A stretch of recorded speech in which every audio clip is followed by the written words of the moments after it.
Consider two ideal diatomic gases A and B at some temperature T. Molecules of the gas A are rigid and have mass m, and molecules of the gas B have an additional vibration mode and have mass m by 4. The ratio of molar specific heat at constant volume of gas A and B is. Okay, so we have been given that there are two ideal diatomic gases A and B, and A is rigid and has mass m, whereas B has an additional vibration mode and has mass m by 4. And we have to find the ratio of molar specific heat for these two gases.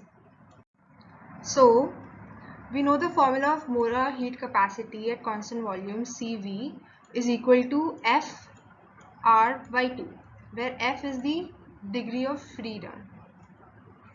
Now, since A is diatomic and rigid, degree of freedom for A is 5.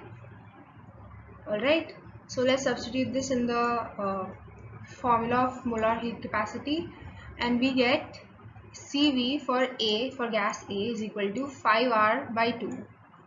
Now, since B is diatomic and has extra degree of freedom as given in the question because of vibration, the degree of freedom for B is 5 plus 2 into 1, where 1 is for every vibration.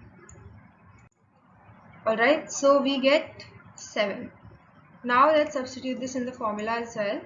So we get CV for B as 7R by 2. Now in the question we've been asked the ratio between the molar heat capacities of A and B. So let's find the ratio. We divide CVA by CVB and get 5 by 7, which is the final ratio and our final answer.